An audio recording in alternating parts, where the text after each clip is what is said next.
Тэгээ босон процесс гээд би энэ имийг угаасаа уудаг байсан. Би өөрөө бас тамирчин биш ч гэсэн нэг өөрийнхөө хэмжээнд бэлтгэл хийгээ явдгийг. Тэгээ нодлоо 2023 оны 5 6 7 8 9 сард 4 сар ууссан энэ имийг. Уугаад би 10 сард тестостероны шинжилгээ өгсөн. Миний хэвийн төвшөнд юу авсан байсан. 4 сар уугаад Туркээс авчирч уусан.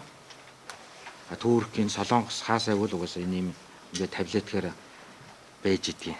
Тэгээ Бадарчтай болохоор би бэлтгэл голц төр бэлтгэл хийдэг байсан.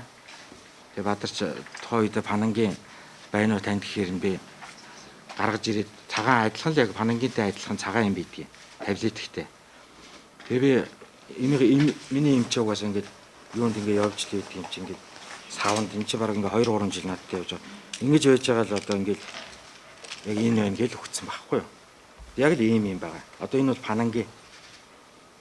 Тэг ингээд тэгээд тухайн үед би анзаараагүй. Тэгээ Бадарчд ингээд тухайн үед өгсөн нь чи бэлтгэл хийж байгаа усууд чинь сэтгэл зүйн бол тийм юм анзаарах юу байдаггүй шүү дээ. Тэгээд ингээд сүүлд нь ингээд бодоод энэ гарсан юм ууг нь харсан чинь яг миний ууж исэн тэр метанолийн орсон бодистой тэр юм байгаа байхгүй юу.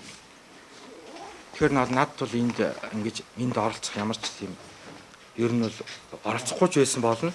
Би бол та үедээ ажлыг бас хүндэтгээд үнэн зөв энэ ингээд нэг тийшээ шийдэгдээд энэ хэрэгээс чинь болж одоо энэ олон нийтээр энэ бүхий нэр хүнд одоо энэ тамирч зүйлдээ хоорондоо мэдээж Бадарч өөрөө санаандгүй хэрэгэлсэн мэдэхгүй юм чи угаасаа энийхэн төлөө тууштай би хэрэглээгүй болоод явж байгаа гэдгийг ойлгоод байгаа байхгүй.